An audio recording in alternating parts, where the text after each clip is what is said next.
Amarantsika ny fotoana amin'ity hariva ity mbola taranja kickboxing izay ihany satria dia nanakoako tetsy Analakely tetsy manoloana ny lapan'ny tanàna ny ady akalamandrana teo amin'ny taranja kickboxing ity medaly volamena 3 no azon'ny malagasy nandritra izany fedina ny amboaran'ny ranomasimbe indianina izany.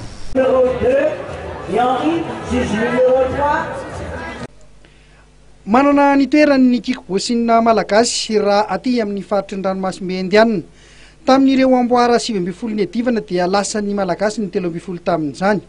Niavaka ity fedina ny amboaran'ny ranomasimbe indianina ity izay natao ankalamanjana tetsy anoloan'ny lapan'ny tanàna ny farany herinandro lasa teo. Voromarobe ireo mpakafy, eny fa ireo sambany vao nahita izany kickboxing izany azy dia liana tamin'ity taranja ity tetsy Analakely. Fombiazana tanteraka iny hetsika iny raha ho an'ny federasionna Ory Andriamatoa Briand Andrenizina filohan'ny federasionna. Raha liady vita aloha tena mahavoky na eo amin'ny lafiny teknika na eo amin'ny lafiny atao hoe fa zavatra ampiasain'le combattant ny teknika eny ambony combat moa zany mahafinaritra, misy ny resy, misy ny mandresy fomba niady io, misy tsika ohatrany somary mbola tsy ampy vokaina kely tena farafamantaratra azy mahafinaritra amin'ny ankapobeny. Entina teto an-dalambe ilay izy teto amin'ny lapan'ny tanàna mahona ny fahitan'ny vahoaka izay azy ny fahitanareo. Mahafinaritra tsy naposiko fa ohatrany tian'ny olona ilay izy. Hitanao fa tena feno ilay vahoaka, mahafinaritra tena ohatran'ilay any Thaïlande reny amin'izao nefa tsy mampaninona azo tsikakena mihitsy koa ilay manao an'io en plein air. Ny tokony tany ampaleny nanaovana azy moa fa sahafany aky dia tsy maintsy natao teo. Manahoana mety ho fitohizan'izay zany ny fampisehoana ny kickboxing amin'ny sehatra ohatran'izao satria araky ny teninao hoe manaraka an'ilay rafitra iraisam-pirenena ihany ilay izy. Manahoana ny fandraisan'ny zareo vahiny azy dia mety mbola izy ve ny ohatr'izao ho an'ny taranja kickboxing. Faly ny vahiny ka tsisy tianina fa faly ny vahiny mety ilay izy tsika malagasy koa faly amin'ny manaraka angambany mahazo pale amin'izay tsika. Ka mety mbola io entina amin'ny sehatra ohatr'izao ihany ve ty tarantsy ity zany hoe en plein air amin'ny sehatra ohatran'izao mety possible ve zay? Possible arakaraky ny zava-misy, arakaraky izay zavatra ilaitsika ihany koa.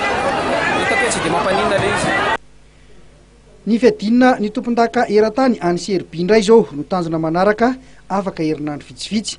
Iankina betsaka amin'ny ety manana ny ahafahantsika mitondra mpikatroka maromaro ka miantso sy malala-tanana sahady mba hanohana azy ny federasionna. Toy izao ary ireo vokatra rehetra tamin'ny faninanana fedina ny ranomasimbe indianina iny. Ho an'ny latsaky ny 420 kilao dona avy eto Madagasikara nandresan'ny Christian avy eto Madagasikara ihany teo amin'ny fidirana faharoa rehefa natsahatry ny mpitsara ny ady. Latsaky ny 420 kilao Iandry avy eto Madagasikara nandresan'ny Jaranao Philippe avy any Maurice. Latsaky ny 90 kilao Sokajy Zazavavy Isabelle avy any Seychelles nandresan'ny Rova avy eto Madagasikara. Latsaky ny 420 kilao Full Contact Itsiorontsou avy eto Madagasikara nandresan'ny Dilano Gérard avy atsy amin'ny Nosy Maurice. Latsaky ny 720 kilao Nirina avy eto Madagasikara nandresan'ny Paet Jérémy avy any Nosy La Réunion. Latsaky ny 20 kilao Sokajy Zazavavy Arnaud Brunella avy atsy amin'ny Nosy La Réunion nandresan'ny Claudia avy eto Madagasikara. Latsaky ny 90 kilao Zazalahy Kahoanio Fazarali avy eto Madagasikara nandresan'ny Ivola Olivier avy atsy amin'ny Nosy La Réunion. Latsaky ndraiky amin'ny 70 kilao Lokik Capray Yannick avy atsy amin'ny Nosy Maurice nandresan'ny Espérant avy eto Madagasikara. Latsaky ndraiky amin'ny 70 kilao ihany Lokik Paet Jérémy avy amin'ny Nosy La Réunion nandresan'ny Mohamed teo amin'ny KO zany rehefa teo amin'ny fidirana faharoa. Latsaky ny 420 kilao Rokaya Moussa avy eto Madagasikara nandresan'ny William Boutom avy ao amin'ny Nosy Maurice. Latsaky ny 570 kilao Kawan CP Rumal avy amin'ny Nosy La Réunion nandresan'ny Mahery avy eto Madagasikara. Latsaky ny 570 kilao ihany eo amin'ny Kawan Voary avy eto Madagasikara nandresan'ny Kazambo Damien avy ao amin'ny Nosy La Réunion. Latsaky ndraiky amin'ny 20 kilao Ilava Kely avy eto Madagasikara nandresan'ny Kenny Dinali avy ao amin'ny Nosy Maurice. Latsaky ny 20 kilao Kawan Tetsiar avy amin'ny Nosy La Réunion nandresan'ny Faratina avy eto Madagasikara Sokajy vehivavy io. Latsaky ny 17 kilao Johnny avy eto Madagasikara nandresan'ny Sako Cédric avy ao amin'ny Nosy Maurice. Latsaky ny 13 kilao Séverin avy eto Madagasikara nandresan'ny Salakevan avy ao amin'ny Nosy La Réunion teo amin'ny KO teo amin'ny fidirana faharoa.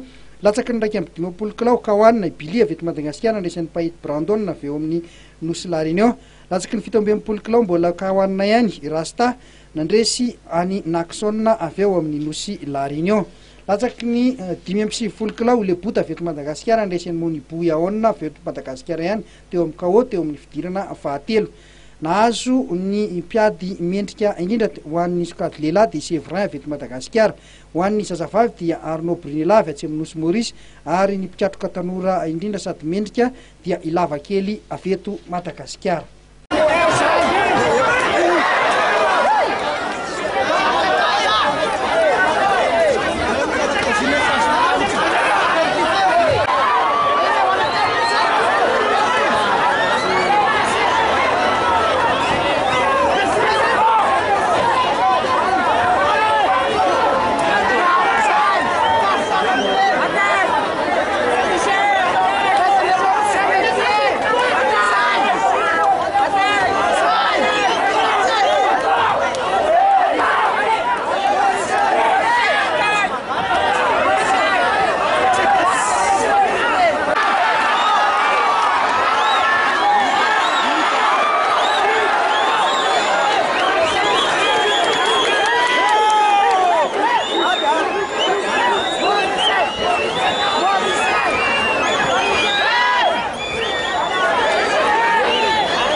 Dia iny fanadihadiana ihany koa tompoko lasopy no ametrahako ny veloma ho mandram-piona ho amin'ny herin'ny noto izao indray veloma tompoko.